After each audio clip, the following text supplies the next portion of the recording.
Amigo, não se esqueça de se inscrever no nosso canal, ativar o sininho para sempre receber as nossas notificações de vídeos novos nesse canal. Vamos para mais uma palavra de Deus, provisão em tempos de escassez. Amigos, em tempos difíceis, podemos facilmente ser tentados e achar que estamos sozinhos, não é? E que ninguém entende o que estamos passando. Podemos até mesmo começar a duvidar se Deus está realmente interessado em nos ajudar, mas as Escrituras nos diz que mesmo em tempos difíceis, o Senhor está nos protegendo e nossa herança permanecerá para sempre e haverá provisão na escassez. Você crê? Mas o que isso quer dizer? Você pode me perguntar. Veja o que está escrito no livro de Salmos, capítulo 37, 18 e 19. O Senhor cuida da vida dos íntegros e a herança deles permanecerá para sempre. Em tempos de adversidade não ficarão decepcionados, em dias de fome desfrutarão da fartura. Salmos, capítulo 37, versículo 18 e 19. Meu amigo, a Bíblia diz que o Senhor cuida do justo. Isso significa que aqueles que estão vivendo de acordo com a vontade de Deus e que procuram agradá-lo podem ter a certeza de que não está vivendo sob o cuidado, aleluia. Mesmo quando tudo à nossa volta parecer estar desmoronando, podemos confiar que Deus tem um plano para nós e que Ele nunca nos abandonará. Amiga, a segunda coisa que vemos nessa escritura é que mesmo em tempos difíceis podemos experimentar a sua provisão. Isso não significa que necessariamente que suas circunstâncias irão melhorar imediatamente ou que todos os seus problemas irão desaparecer de repente, mas significa que podemos saber que a confiança que Deus está conosco é que Ele nos proverá da maneira que precisamos, aleluia. Finalmente, meus amigos, Salmo 37, 18 e 19 nos diz que mesmo em tempo de escassez, há provisão, você sabia? Isso pode ser algo difícil de se entender, especialmente quando nos deparamos com dificuldades aparentemente intransponíveis, não é? Mas a verdade é que não importa o quanto as coisas possam parecer escuras e sem esperança, Deus está sempre conosco e Ele sempre nos sustenta. Aleluia! Especialmente, cada um tem vivenciado planos e momentos em sua vida, mas você deve sempre confiar e crer que o Senhor sempre tem a provisão. Assim como Ele providenciou para israelitas no deserto, assim Ele providenciará para nós em nossos tempos de necessidade. Não importa o que estamos enfrentando na vida, se dificuldade ou escassez, podemos estar certos de que Deus está sempre conosco e que Ele nos proverá. Tudo o que precisamos fazer é procurar o confiar em Deus para conduzir através de muitas situações da vida. Ele é um Deus fiel que sempre cumpre suas promessas e seu amor por nós não conhece limites. Portanto, lembremos-nos de sempre agradecê-los por sua provisão, não importa a forma que Ele venha assumir. A provisão no escassez, sabe qual é a oração? Quem confia deita e dorme no Senhor. Devemos lembrar que acordar pela manhã é um presente, você sabia? Cada dia é uma nova oportunidade para servir ao Senhor e viver seu plano para as nossas vidas. Mas para começar bem o nosso dia, precisamos descansar. Dormir bem é extremamente importante para termos um bom desempenho e produtividade no dia a dia. E qual é a melhor maneira de adormecer e descansar bem? Saber que o Senhor nos sustenta. Sobre isso, veja o que está escrito em Salmos 3:5. Eu me deito e durmo e torno a acordar, porque o Senhor é quem me sustém. Salmos capítulo 3, versículo 5. Acordar pela manhã é um presente. O Senhor sustém o seu povo. Se você precisa de provisão do Senhor, coloque suas necessidades diante dele e seja específico. Esse versículo é um belo lembrete que podemos confiar no Senhor para tudo o que precisamos. Ele sabe o que precisamos mesmo antes de pedir. Você sabia, meu amigo? Ele proverá para nós no tempo certo. Tudo o que precisamos fazer é ser específicos sobre nossa necessidade e colocá-las diante dele em oração. Quando confiamos no Senhor, podemos nos deitar e dormir descansando, sabendo que Ele nos sustém. Não precisa ser consumidos pelas preocupações deste mundo, porque sabemos que Ele tem tudo sob controle. Portanto, vamos descansar nele hoje e todos os dias, sabendo que Ele nunca nos decepcionará. Você precisa da provisão do Senhor hoje? Coloque suas necessidades diante dele e você verá a especialidade e o cuidado dele na sua vida. Depois deite-se e durma profundamente, sabendo que Ele nos sustentará. Repreenda a preguiça. Como cristãos, sabemos que Deus tem um bom plano para as nossas vidas. Contudo, às vezes a preguiça se torna um obstáculo no caminho e nos impede de viver esse plano.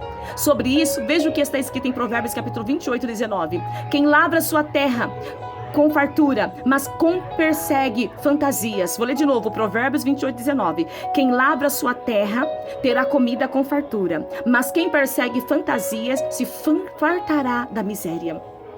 Vemos aqui que quem cultiva a sua terra terá comida em abundância, mas quem persegue fantasia estará cheio de miséria.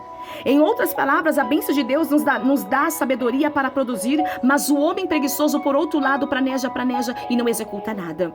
Então, como podemos repelir a preguiça e viver o bom plano de Deus para as nossas vidas? Amiga, a preguiça atrasa a sua vida e lhe impede de viver o bom plano de Deus. A bênção de Deus nos dá sabedoria para produzir. Já o preguiçoso praneja e não executa nada. Se você deseja uma colheita abundante em Jesus lavre a sua terra.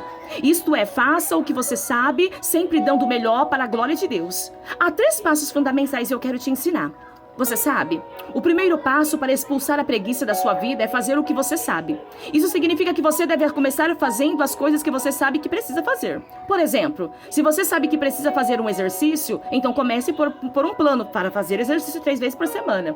Se você sabe que precisa de uma alimentação saudável, então comece fazendo uma lista de alimentos saudáveis no supermercado. Se você precisa melhorar a leitura bíblica, comece 15 minutos, todos os dias no mesmo horário, mantenha aquele hábito por 30 dias. Depois desse tempo, vai perceber que já faz parte da sua rotina. Amigo, basta dar pequenos passos no início e construir a partir daí. Dê o seu melhor. O segundo passo é dar sempre o melhor de si. Isto não significa que você tem que ser perfeito o tempo todo, mas significa que você deve se esforçar para dar o melhor de si em tudo que faz. Por exemplo, se você estiver trabalhando em um projeto em andamento, não deixe de dar o melhor de si mesmo. Ou, se você estiver passando tempo com sua família, certifique-se de que estar presente e totalmente engajado. Quando damos o nosso melhor, isso mostra que estamos levando a sério qualquer tarefa e responsabilidade que temos, para a glória de Deus. O terceiro e último passo é fazer tudo para a glória de Deus. Isso significa que devemos procurar honrar a Deus em tudo que fazemos. Por exemplo, se você estiver seguindo a direção de Deus em um projeto, peça sabedoria e orientação a Ele sobre a melhor maneira de completá-lo. Ou quando estiver passando tempo com sua família, aproveite isso e use as oportunidades que tiver para compartilhar a sua fé com eles. Dar graças nos momentos de refeições é uma excelente maneira de fazer isso, não é? Deus concede provisão na escassez, meus amigos. Quando pensamos em ser abençoados, muitas vezes nossas mentes vão para os bens materiais. Pensamos em ter um bom carro, uma casa grande, muito dinheiro no banco, não é? Embora seja verdade que Deus nos abençoa dessa maneira, há mais do que isso. Nesse sentido, veja o que está escrito em Eclesiastes capítulo 5:19.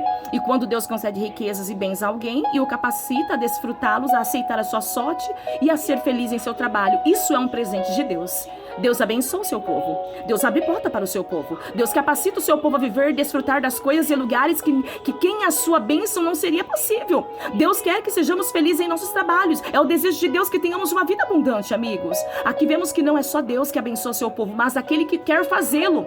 Aqui vemos que não só Deus abençoa o seu povo, mas que Ele quer fazê-lo, quer nos abençoar.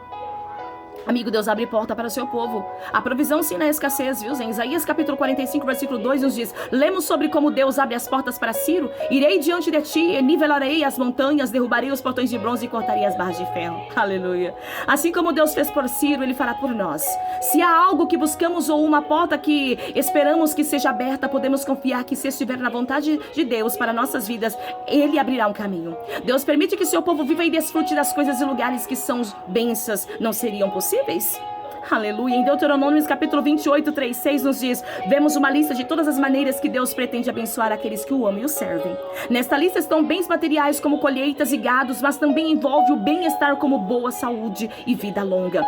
Amiga, em outras palavras, quando temos essas coisas, não é apenas porque temos sorte ou trabalhamos muito por elas, é porque Deus nos abençoou e Deus vai te abençoar. Há tantas maneiras, amigo, que Deus escolhe nos abençoar, mais do que jamais poderíamos listar aqui. Mas uma coisa permanece constante em todas elas: quando Deus nos abençoa, é sempre para o nosso bem. Às vezes suas bênçãos vêm de maneiras material, como uma promoção no trabalho, uma provisão financeira, mas muitas vezes elas vêm de maneiras espirituais, como curas e libertações. Amigo, enfim, não importa a forma que assumam, porém podemos sempre ter a certeza de que elas são dadas pelo grande amor de Deus para com as nossas vidas. Que Deus os abençoe e fique na paz do Senhor Jesus.